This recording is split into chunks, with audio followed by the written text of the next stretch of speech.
Well, I was in the middle of recording my Murder Drones video, but actually this little thing popped in my head, and you know what? I'm talking about Spider-Man today, okay?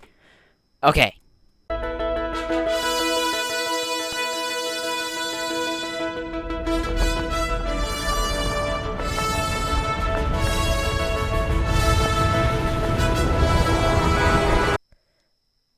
I think I spelled duology wrong. Nah, never mind, that'll sort itself out. So, I just wanted to interrupt you a little bit today, and tell about a little thing that popped up in my head. And, we all know, although it has died down a little bit, the Amazing Spider-Man duology has gotten a lot of hate over the years. It mostly being that it never lived up to, the Tobey movies, and Spider-Man 2 being an abysmal mess, I guess. Okay. But I am going to be a little bit biased in this video here because, well, I grew up with these two movies, and in my brain, my little brain, Andrew is my Spider-Man. He's the Spider-Man that I've grown up with and known. So I guess I am going to be a little bit biased. I still distinctly remember going to see The Amazing Spider-Man 2 in theaters and being dead scared of Electro and hiding my eyes basically half of the movie. But, hey, let's set things aside. And today, I just want to make a little discussion here and saying that, although in its greatness, I think The Amazing Spider-Man duology works because it's a duology. Let's break it down. Just a quick interruption. You see that button down there that says subscribe? Can you press it for me?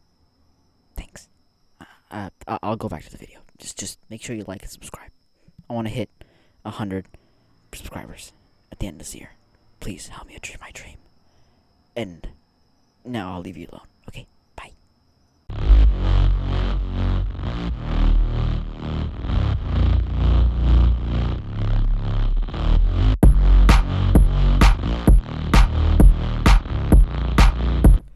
So why is Amazing Spider-Man 1 so important? Well, it's simple. It's an origin story. A lot of the backlash from this movie was that Spider-Man was a dick. He wasn't really Spider-Man. He wasn't really a hero. But that's the whole point of this movie. Because, let's say, for example, the carjacker scene. He's an absolute dick. He's an absolute ass to this dude. And he's playing with him, and he's going around, and he even said to the dude that it would be a lot worse if he was Uncle Ben's killer. That doesn't sound like Spider-Man, but that's the point. The point is that Peter is still up in his head and going around wanting revenge for Uncle Ben. And right at the end of the movie, he starts to realize that he is supposed to be a hero. Also on the bridge scene as well, when he saves that kid, you can start to see that Spider-Man is starting to fade away from revenge and going closer to being the friendly neighborhood hero that we know. And why this is super important is because it lays the groundwork for Amazing Spider-Man 2, where we see that in full force. And let's talk about Amazing Spider-Man 2 for a second.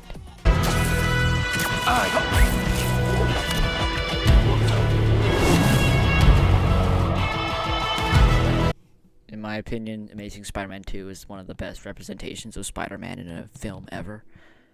Anyway, so why Amazing Spider-Man 1 was important is because it laid the groundwork for Amazing Spider-Man 2. And Amazing Spider-Man 2 is what I call the complete Spider-Man.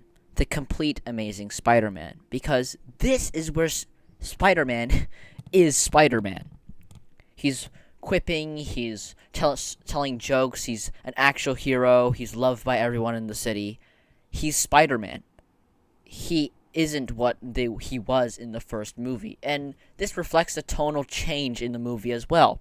In the first one, it was more gritty, more realistic, a little more dark, but in 2, it's a little more lighthearted, at least in the beginning, and that reflects Peter's change in his demeanor towards Spider-Man. Before, he was a vengeful vigilante, but now he's a hero loved by many. And I think that's genius. I think that this is one of the best ways to represent Spider-Man slash Peter's growth throughout the movies. Because, in my opinion, no one changes that fast. No one really just snaps like that and changes. So, it shows a small tonal shift towards, well, the personality of Peter's Spider-Man. And that's just absolutely phenomenal. And we're going to go to, well, the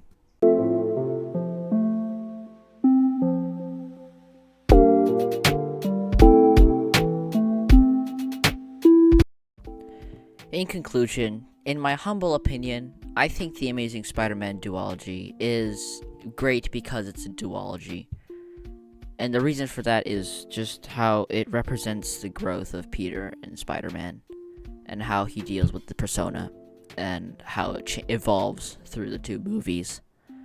And these movies get a lot of crap, a lot of undeserved crap about. There's like way less good movies than these, but they're usually shown as the quote-unquote worst Spider-Man movies, and I just wanted to tell you that, they're not that bad, and these movies will always have a special place in my heart, and I just want to shine a little light on them and tell them they're not as bad as you think. And that's all I really want to do. I just want to tell people what I like and tell them that I like stuff.